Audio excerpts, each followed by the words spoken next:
മോദി അടുത്ത സുഹൃത്തെന്ന് പറയുകയാണ് Donald Trump. Operation സിന്ദൂറിൽ മധ്യസ്ഥത വഹിച്ചു എന്ന് പറഞ്ഞുകൊണ്ടേയിരിക്കുന്നു. രാജ്യം തിരുത്തിയിട്ടും അങ്ങനെ തന്നെ നിലപാട് ആവർത്തിക്കുന്നു ട്രംപ്.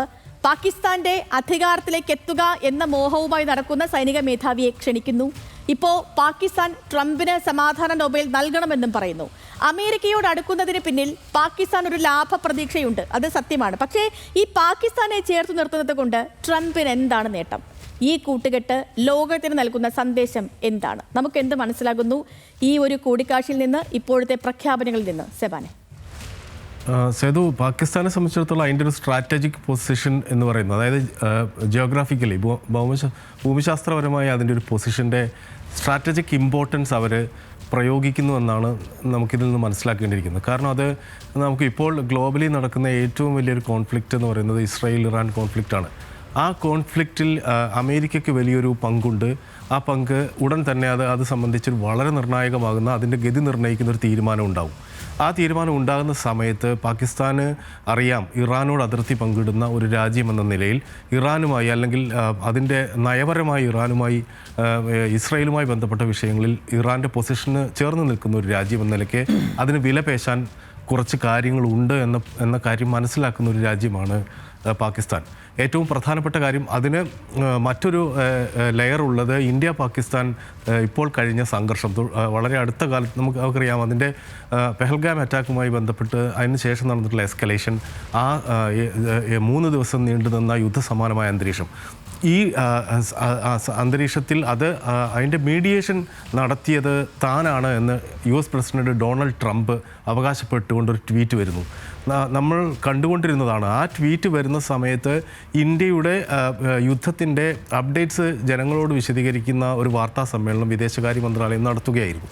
ആ വാർത്താ സമ്മേളനത്തിൽ നടത്തിക്കൊണ്ടിരിക്കെ പെട്ടെന്ന് ആ വാർത്താ സമ്മേളനം നിലച്ചു പോകുന്നു. കാരണം വാർത്താ സമ്മേളനം നടത്തുന്നവർക്ക് ഒരുപക്ഷെ അറിയുന്നുണ്ടായിരുന്നില്ലായിരിക്കും ഈ യുദ്ധം അവസാനിച്ചു എന്ന് തോന്നിപ്പിക്കുന്ന രീതിയിലായിരുന്നു ട്രംപിൻ്റെ ട്വീറ്റ് വന്നപാട് തന്നെ ഈ വാർത്താ സമ്മേളനം അവസാനിപ്പിക്കുകയും വീണ്ടും ആ വാർത്താ സമ്മേളനം ഒന്നുകൂടി നടത്തി ഈ സീസ് ഫയർ എന്ന നിലയ്ക്ക് ഒരു പ്രസ്താവന നടത്തി വിദേശകാര്യ മന്ത്രാലയത്തിൻ്റെ ബന്ധപ്പെട്ടവർ തിരിച്ചു പോകുന്നു നാം കണ്ടു. പിന്നീട് നരേന്ദ്രമോദി ഇത് സംബന്ധിച്ച് പറഞ്ഞത്, ഈ അടുത്ത കാലത്ത് നരേന്ദ്രമോദി പറഞ്ഞത്, അങ്ങനെ ഡൊണാൾഡ് ട്രംപിൻ്റെ മീഡിയേഷനിലല്ല അങ്ങനെ നടന്നിട്ടുള്ളത്, അത് പാകിസ്ഥാൻ ഇന്ത്യയോട് ആവശ്യപ്പെട്ടിട്ടാണ് എന്ന് പറഞ്ഞു. എന്നാൽ അതിനുശേഷമാണ് അസീം മുനീറിനെ വൈറ്റ് ഹൗസിലേക്ക് വിളിച്ച് ഒരു വിരുന്ന് കൊടുക്കുകയും ഇപ്പോൾ പാകിസ്ഥാൻ ഔദ്യോഗികമായി ട്രംപിനെ ഒരു നോബൽ പീസ് പ്രൈസിന് നോമിനേറ്റ് ചെയ്യുന്ന കാഴ്ച നമ്മൾ കാണും. തീർച്ചയായിട്ടും ഇത് എല്ലാം കൂടി ചേർത്ത് വായിച്ചാൽ നമുക്ക് മനസ്സിലാകും, ഇറാനുമായി ബന്ധപ്പെട്ട സംഘർഷത്തിൽ, ഇറാൻ ഇസ്രയേലുമായി ബന്ധപ്പെട്ടൊരു സംഘർഷത്തിൽ അമേരിക്ക ആഗ്രഹിക്കുന്ന ഒരു പൊസിഷൻ, അതിൻ്റെ സ്ട്രാറ്റജിക് പൊസിഷൻ മുന്നിൽ വെച്ചുകൊണ്ട് ഒരു വിലപേശലിന് ഒരുപക്ഷെ പാകിസ്ഥാന് കഴിയും. അത് ഇന്ത്യക്കെതിരെ ഉപയോഗിക്കാൻ ഒരുപക്ഷെ സാധിച്ചേക്കും എന്നീ വിലയിരുത്തലുകൾക്ക് ഒരു സാധ്യതയുണ്ട്. രണ്ടാമതായി ഇപ്പോൾ നമുക്ക് എക്സ് പോലുള്ള സമൂഹ മാധ്യമങ്ങളിലൊക്കെ തന്നെ പ്രചരിക്കുന്ന മറ്റൊരു തിയറി എന്നത് തൽക്കാലം ട്രംപിനെ ഇറാൻ വിഷയത്തിൽ നിന്ന് ഒന്ന് ശ്രദ്ധ തെറ്റിക്കുക. കാരണം നോബൽ എന്നത് എക്കാലവും ട്രംപിൻ്റെ ഒരു ദൗർബല്യം എന്ന നിലയ്ക്കാണ് കണ്ടിട്ടുള്ളത് പലവട്ടം. ഇന്നിപ്പോൾ ഈ പാകിസ്ഥാൻ്റെ നോമിനേഷന് ശേഷം ട്രംപ് പറഞ്ഞൊരു കാര്യം, അദ്ദേഹം ഏബ്രഹാം അക്കോർഡിൻ്റെ കാര്യം പറയുന്നു. കോങ്കോയിലുള്ള അദ്ദേഹം നടത്തിയിട്ടുള്ള പീസ് ബ്രോക്കർ ചെയ്തിട്ടുള്ള മുഴുവൻ കാര്യങ്ങളും പറഞ്ഞിട്ട് കേൾക്കുന്ന ഒരാൾക്ക് തോന്നും ശരിയാണ്, ഇത്രയധികം സമാധാന ശ്രമങ്ങൾ ലോകത്ത് നടത്തിയൊരു ആളാണ് എന്നത് യാഥാർത്ഥ്യം കൂടി ഉണ്ട് അതിൽ.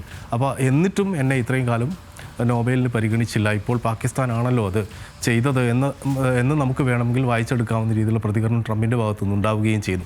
ഇതെല്ലാം കൂടി നോക്കുമ്പോൾ നമുക്കറിയാം ഇറാൻ ഇസ്രായേൽ സംഘർഷം, അതിൽ പാകിസ്ഥാൻ്റെ സ്ട്രാറ്റജിക് പൊസിഷൻ, അതിൻ്റെ ഭൂമിശാസ്ത്രപരമായ പ്രത്യേകത, ഒപ്പം തന്നെ അത് ഇന്ത്യയുമായുള്ള ഈ സംഘർഷത്തിൽ അതിൻ്റെ മുഴുവൻ ക്രെഡിറ്റും US നൽകുക എന്നത് അവരെ സംബന്ധിച്ചിടത്തോളം ആവശ്യമാണ്.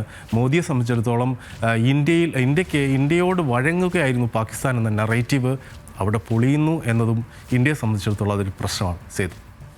ശരി സബാൻ, വ്യക്തമാണ്. ശ്രീജിത്ത് ബാലകൃഷ്ണൻ കൂടി നമുക്കിപ്പോൾ ഉണ്ട്. ശ്രീജിത്ത്, ഈ അസിം മുനീറിനെ കീഴ്വഴക്കങ്ങളൊക്കെ ലംഘിച്ചാണ് പ്രസിഡന്റ് ഡൊണാൾഡ് ട്രംപ് വൈറ്റ് ഹൗസിലേക്ക് ക്ഷണിച്ചത്. അദ്ദേഹത്തെ സൽക്കരിക്കുന്നു, അതും പെഹൽഗാം ഭീകരാക്രമണത്തിന് പോലും കാരണക്കാരനായ ഒരാളെ. ഇന്ന് പാകിസ്ഥാൻ ട്രംപിന് നമ്മൾ ഈ പറയുന്ന പോലെ സമാധാന നോബൽ നൽകണമെന്ന് പറയുന്നുണ്ട്. ഇതെല്ലാം ഇന്ത്യ എങ്ങനെ വേണം നോക്കിക്കാണാൻ? സാമ്പത്തികമായി തകർന്നടിഞ്ഞ് ഭീകരവാദത്താൽ ലോകരാജ്യങ്ങൾക്കിടയിൽ തന്നെ മുഖം നഷ്ടപ്പെട്ട പാകിസ്ഥാനെ അമേരിക്ക ചേർത്തു നിർത്തുന്നത്, അതല്ലെങ്കിൽ അമേരിക്കയുമായി കൂടുതൽ അടുക്കാനുള്ള പാകിസ്ഥാന്റെ ഈ ശ്രമത്തെ ഇന്ത്യ ആശങ്കപ്പെടേണ്ടതുണ്ടോ? ഇന്ത്യയെ സംബന്ധിച്ച് കാര്യങ്ങൾ വളരെ വ്യക്തമാണ് സേതു. കാരണം മോദി വളരെ കൃത്യമായ നിലപാടെടുത്താണ് മുന്നോട്ട് പോകുന്നത്. അത് അക്കാര്യത്തിൽ ഇന്ത്യയെ സംബന്ധിച്ച് ആശങ്കകളൊന്നുമില്ല. പക്ഷേ ഇന്ത്യയെ സംബന്ധിച്ചുള്ള പ്രശ്നം പൊതു ലോക സമൂഹത്തിന് മുന്നിൽ മോദി എടുക്കുന്ന നിലപാടും ഇപ്പോൾ ട്രംപുമായി ഏറ്റവും അടുത്ത് ബന്ധമുണ്ട് എന്ന്, അല്ലെങ്കിൽ ഏറ്റവും അടുത്ത ആത്മസുഹൃത്തെന്നാണ് മോദി അവകാശപ്പെടുന്നതും നമ്മുടെ പ്രധാനമന്ത്രി അവകാശപ്പെടുന്നതും ട്രംപും ആ രൂപത്തിൽ തന്നെയാണ് എല്ലാ കാലത്തും പറഞ്ഞുകൊണ്ടിരുന്നത്. അത് രണ്ടുപേരും ആവർത്തിക്കുന്നുണ്ട്, എപ്പോഴും ആവർത്തിച്ചുകൊണ്ടിരിക്കും. ഇപ്പോൾ സെബാൻ പറഞ്ഞതുപോലെ ഈ യുദ്ധം അവസാനിപ്പിച്ചത് ആരാണ് എന്നുള്ള കാര്യത്തിൽ ഇപ്പോഴും തർക്കം തുടരുമ്പോൾ തന്നെയും ഞങ്ങൾ അടുത്ത സുഹൃത്തുക്കളാണ് എന്ന് പറയാൻ രണ്ടുപേരും ആവർത്തിച്ച് ശ്രമിക്കുന്നു. ഇന്ത്യയെ സംബന്ധിച്ച് മോദി എടുത്ത നിർണായകമായ നിലപാട് അല്ലെങ്കിൽ അമേരിക്കയുമായുള്ള സൗഹൃദം, ട്രംപുമായുള്ള സൗഹൃദം, അത് മറ്റ് ലോകരാജ്യങ്ങൾക്ക് മുന്നിൽ അത് സമർത്ഥിച്ചെടുക്കാൻ ഇന്ത്യക്ക് ഇനി വീണ്ടും ആവർത്തിക്കേണ്ടി വരും. ഇതെല്ലാം ആ രൂപത്തിലാണ് ഇപ്പോൾ കാര്യങ്ങൾ പോകുന്നത്. കാരണം മോദിയെ സംബന്ധിച്ച് ഇപ്പോൾ അദ്ദേഹം പറയുന്ന കാര്യങ്ങൾക്ക്, അല്ലെങ്കിൽ അദ്ദേഹത്തെ കൂടി ഒപ്പം വരുത്തിക്കൊണ്ടൊരു ഒരു ഭക്ഷണം നൽകാൻ, അല്ലെങ്കിൽ അസീം മുനീറിനെ ഒപ്പം ഇരുത്താൻ ട്രംപ് ശ്രമിക്കുന്നു എന്ന് പറയുന്നത്, ഒരു സൈനിക മേധാവിക്ക് ഒപ്പം ഇരുത്തിക്കൊണ്ട് ഇന്ത്യൻ പ്രധാനമന്ത്രി ഒപ്പം ഇരുത്താൻ പോലും ട്രംപ് ശ്രമിക്കുന്നു എന്ന് പറയുന്നത് മോദിയെ സംബന്ധിച്ച് ക്ഷീണമുള്ള കാര്യമാണ്. ഇന്ത്യയെ സംബന്ധിച്ച് ക്ഷീണമുള്ള കാര്യമാണ്. സൈനികമായോ അല്ലെങ്കിൽ ആ തരത്തിലൊന്നും ഇന്ത്യക്ക് ക്ഷീണമല്ലെങ്കിൽ പോലും ഒരു നയതന്ത്ര തലത്തിൽ ഇന്ത്യ എടുത്ത ശക്തമായ നിലപാട് നമുക്കറിയാം. ഓപ്പറേഷൻ സിന്ദൂറിന് ശേഷവും അതിനോടൊപ്പം ഒക്കെ നിന്നുകൊണ്ട് ആ നയതന്ത്ര നിലപാടിൽ അമേരിക്ക വീണ്ടും വെള്ളം ചേർത്തുകൊണ്ടിരിക്കുകയാണ്. അല്ലെങ്കിൽ അമേരിക്ക എന്ന് പറയുമ്പോൾ ട്രംപ് തന്നെയാണ് സ്വാഭാവികം. ഭ്രാന്തൻ തീരുമാനങ്ങൾക്ക് എക്കാലവും പേരുകെട്ട നേതാവാണ് ട്രംപ്. എന്ത് ചെയ്യും, എപ്പോൾ എന്ത് ചെയ്യും, എങ്ങനെ ഓരോ കാര്യങ്ങളും പ്രതികരിക്കുമെന്നൊന്നും പറയാൻ കഴിയാത്ത ആളാണ്. എനിക്ക് 6 തവണയെങ്കിലും നോബൽ സമ്മാനം കിട്ടേണ്ടിയിരുന്നതാണ് ഇന്ന് അദ്ദേഹത്തിൻ്റെ എക്സ്പോസിൽ ഞാൻ വായിച്ചത്. കാരണം കൊസോവോയും സെർബിയയും കൊസോവോയും തമ്മിലുള്ള പ്രശ്നം, ഈജിപ്തും എത്യോപ്യയും തമ്മിലുള്ള പ്രശ്നം, റുവാണ്ടയും കോങ്കോയും തമ്മിലുള്ള പ്രശ്നമൊക്കെ ഞാൻ പരിഹരിച്ചു. അതുപോലെ തന്നെ ഇന്ത്യയും പാകിസ്ഥാനും തമ്മിലുള്ള പ്രശ്നവും ഞാൻ പരിഹരിച്ചു എന്നാണ് അദ്ദേഹം അവകാശപ്പെടുന്നത്. അങ്ങനെ അവകാശങ്ങൾക്കും നിലപാടുകൾക്കും തീരുമാനങ്ങൾക്കും പ്രഖ്യാപനങ്ങൾക്കും ഒന്നും ഒരു ക്ഷാമവുമില്ലാത്ത ഏത് തരത്തിലും പ്രതികരിക്കുന്ന ഒരാളാണ് ട്രംപ്. അതവിടെ നിൽക്കുമ്പോൾ തന്നെ ഇന്ത്യയെ സംബന്ധിച്ച് നിലപാടുകൾ വളരെ വ്യക്തമാണ്. ഇന്ത്യ ആ ഉറച്ച നിലപാടുമായി പോകുമ്പോൾ ഈ ട്രംപിൻ്റെ നിലപാട് മനമാറ്റമൊക്കെ ഇന്ത്യയെ സംബന്ധിച്ച് സൈനിക തലത്തിലോ അല്ലെങ്കിൽ ആ അർത്ഥത്തിൽ ആശങ്കയില്ലെങ്കിൽ പോലും നയതന്ത്ര തലത്തിലൊരു ആശങ്ക, അല്ലെങ്കിൽ അതിലൊരു വീഴ്ചയുണ്ടായി എന്ന് വേണമെങ്കിൽ ആളുകൾക്ക് വ്യാഖ്യാനിക്കാം. പ്രതിപക്ഷത്തിന് നന്നായി വ്യാഖ്യാനിക്കാനുള്ള അവസരമുണ്ട്, പ്രതിപക്ഷം ആ രൂപത്തിൽ ചെയ്യുന്നില്ലെങ്കിൽ പോലും. പക്ഷേ ആ അമേരിക്കയുമായുള്ള ബന്ധം, ഇന്ത്യയുടെ ബന്ധം വെറും പൊള്ളയാണ്, ട്രംപ് ഇന്ത്യയോട് കാണിക്കുന്നത് വളരെ വളരെ പൊള്ളയായ ഒരു ബന്ധമാണ് എന്ന് സമർത്ഥിക്കാൻ വേണമെങ്കിൽ പ്രതിപക്ഷത്തിന് കഴിയും. മറ്റ് ലോകരാജ്യങ്ങൾക്കും വേണമെങ്കിൽ അങ്ങനെ ചിന്തിക്കാം.